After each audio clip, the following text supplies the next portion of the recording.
I will probably go on a picnic tomorrow। माने की होबो जानाने?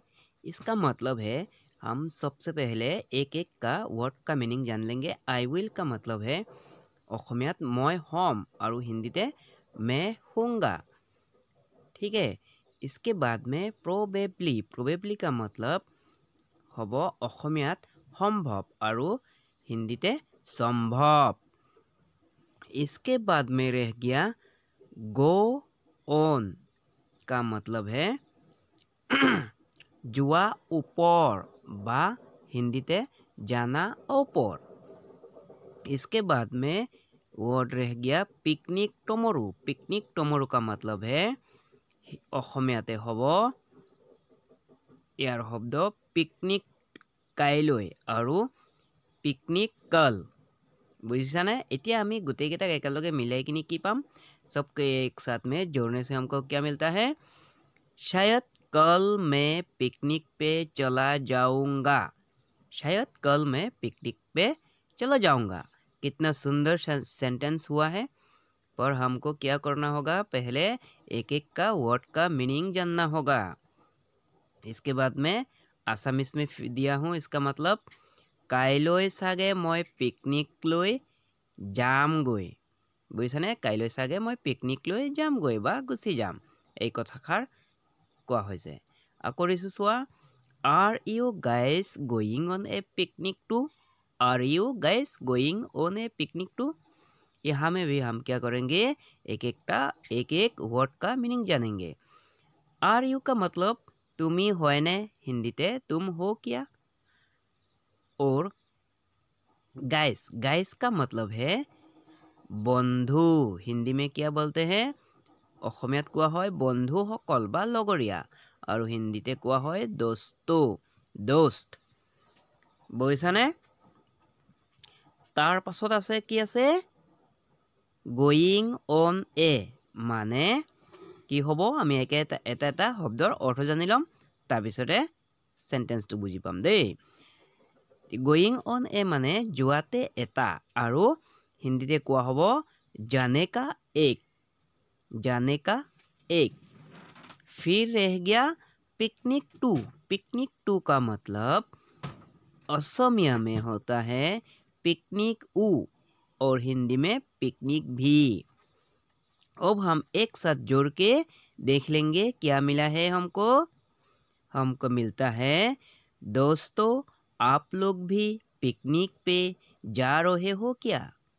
कितना सुंदर सेंटेंस हुआ है।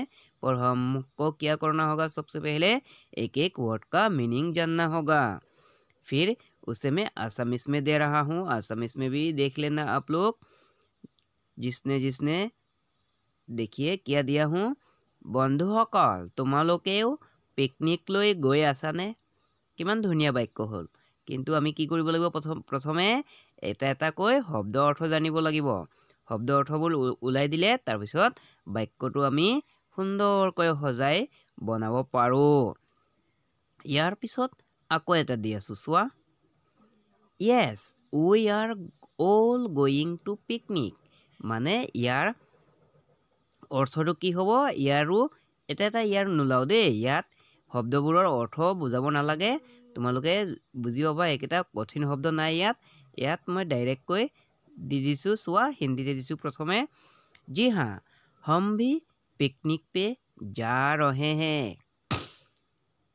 আৰু অসমীয়াত হ'ব হয় আমিও পিকনিক লৈ গৈ আছো। এতিয়া বুজি পাইছানে কথাটো? ইয়াত কঠিন শব্দ নাই কাৰণে মই বুজাই দিয়া নাই একেটা দেই। তাৰ পিছত আকৌ দিছো চোৱা। We are going to Sivasagar this time। We are going to Sivasagar this time মানে কি হ'ব? इस बार हम शिवसागर जा रहे हैं। हिंदी में होगा इस बार हम शिवसागर जा रहे हैं। और असमिया में होगा क्या होगा?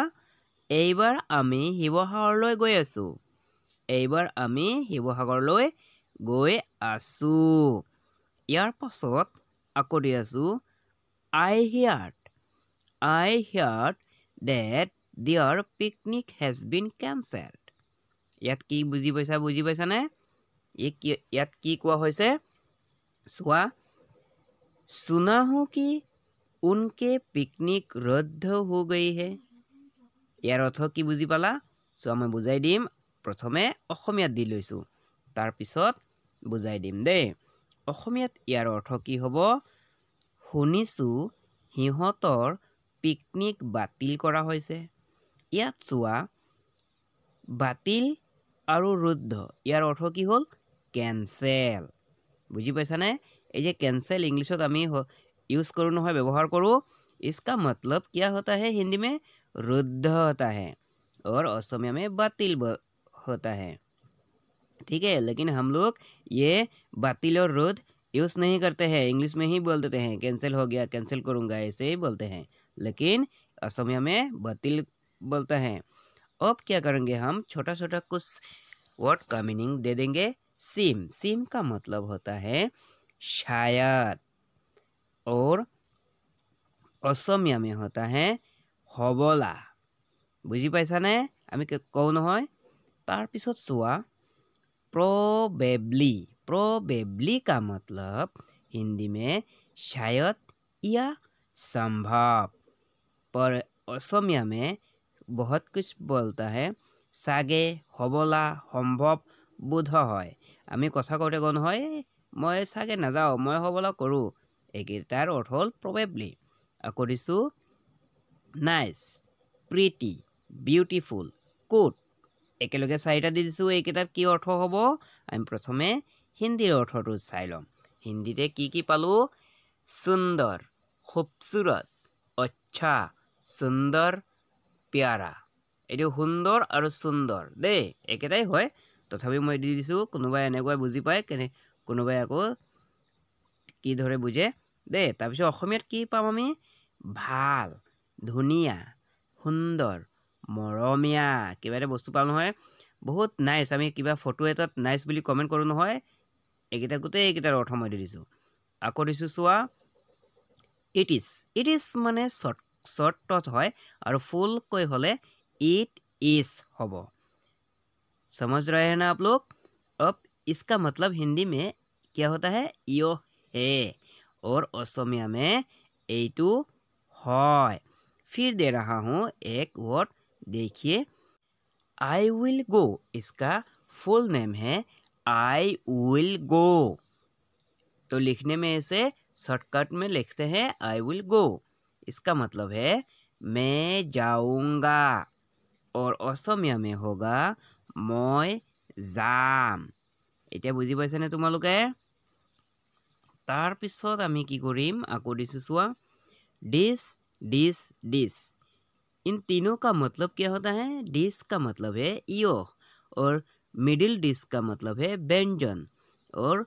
लास्ट का है ये इसका मतलब है डिश असमिया में मैं दे रहा हूँ এইটো কাহি বা থাল মাজৰ ডিশটো আছে নহয় ইয়াৰ অৰ্থ হ'ল গৈ কাহি বা থাল আকৌ লাষ্টৰটো হ'ল গৈ এইবোৰ আকৌ দিছো চোৱা only one অৰ্থ হ'ল গৈ सिर्फ एक হিন্দীতে सिर्फ एक বুলি কোৱা হয় আৰু অসমীয়াত মাত্ৰ এটা এতিয়া বুজি পাইছানে তোমালোকে এতিয়া আজি আৰু বেছি নকও দীঘল নকৰো তোমালোকে বেয়া নাপাবা এতিয়া 1 জানুৱাৰী তো অলপ মই বিজি আছো গতিকে এতিয়া সৰু হে ভিডিও বনাই আছো দে পিছত মই আকৌ দীঘল কিবা ভিডিও বনাম দে গতিকে ভিডিওটো ভাল লাগিলে চাই কিনি এটা লাইক কৰিবা কমেন্ট কৰিবা আৰু সাবস্ক্ৰাইব কৰি ৰাখিবা আজি ইমানতে সামৰি মাৰিছো